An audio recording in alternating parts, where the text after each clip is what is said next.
I think the main reason is that this visit is taking place because, as you know, that Foreign Minister Bilawal Bhutto-Zardari will be the first top Pakistani diplomat to visit India since July 2011. Because last time, Hina Rabanikar, when she was the foreign minister, visited New Delhi, and that visit, of course, was for to advance the bilateral relationship between the two countries.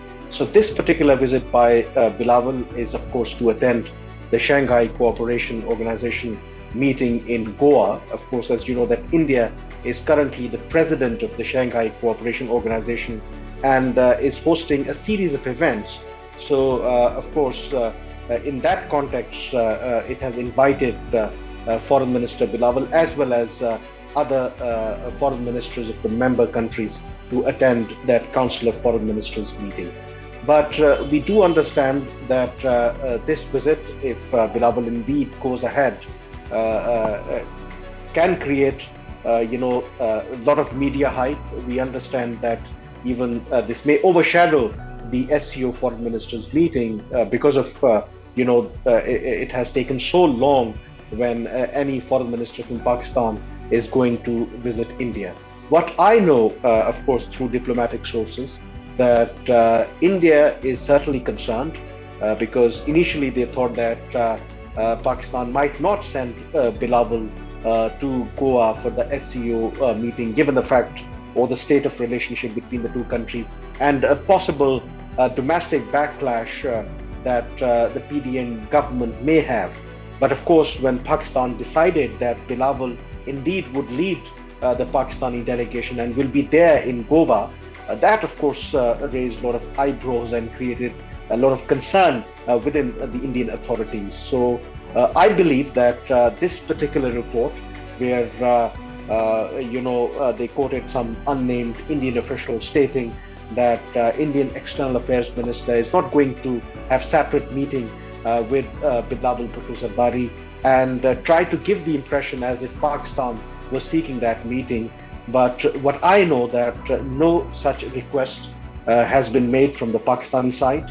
And also, though Pakistan leaves the option open for any courtesy call, as you know that India is host of this meeting and Indian External Affairs Minister will be hosting this meeting. So usually it is a ritual that a host a country or the host foreign minister have courtesy call with all the delegates. So if there was any meeting, that I believe was probably a courtesy call. So what Indian media is doing, I think they are doing exactly what they have done in the past whenever there is a possibility of any engagement between Pakistan and India or any meeting between the top two officials.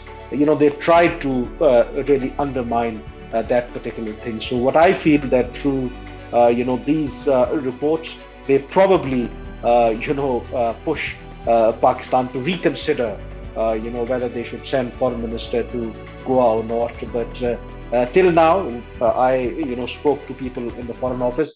The visit is very much on.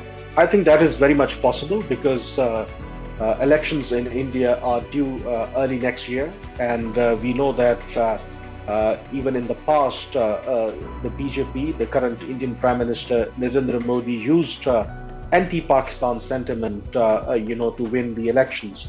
So many people in India also believe that even if there is any, appetite from the Indian government to, normalize relations with Pakistan, probably that is not the right time, because if there is some semblance of normalcy returning in the relationship between Pakistan and India just ahead of the parliamentary elections in India, I think that won't suit BJP or Modi government's policy. So it is very much possible that even though Bilawal is visiting Goa, but India would try to downplay this visit as just a visit because Pakistan is a member of the Shanghai Cooperation Organization, and India is bound to invite the Pakistani foreign minister. So it is very much possible that India would try to downplay the visit of Bilawal Bhutto-Zardari and would not like to engage in a manner that indicates that the relationship between the two countries are also improving. Also, given the fact that that in Pakistan the situation is also very unpredictable.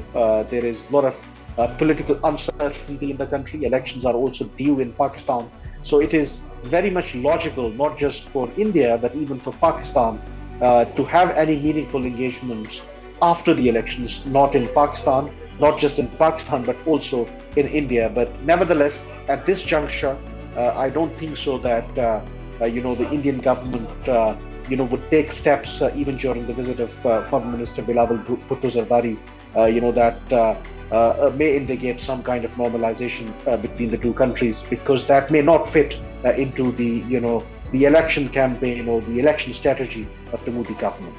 I think eventually they will have to. I think there are signs that if there is willingness or the political will on both sides, certainly, they can sit and talk. One example is that despite the state of relationship between the two countries, one positive sign that, as you know, that the ceasefire along the line of control, which was renewed in February 2021, is still holding, despite the change of government as well as the change of army command in Pakistan. That ceasefire is holding. So it means that despite the tense relationship, there are certain mechanisms that are still in place. Similarly, the two countries are also regularly using the appropriate channels as far as water issues are concerned. India's water commissioners are regularly meeting. In fact, recently we saw Indian government wrote a letter to Pakistani authorities seeking review and modification of the 1960 Indus Water Treaty. And Pakistan responded to the Indian letter and said that we are ready to listen India's concern. So while the overall state of relationship remains, I should say, standstill, there are certain areas where the two countries are still cooperating. That may give you an indication that if there is a willingness from both sides, if there is a political will and if there is a right environment, both countries can restart the negotiation and discuss the issues that are really bedeviling the relationship between the two countries.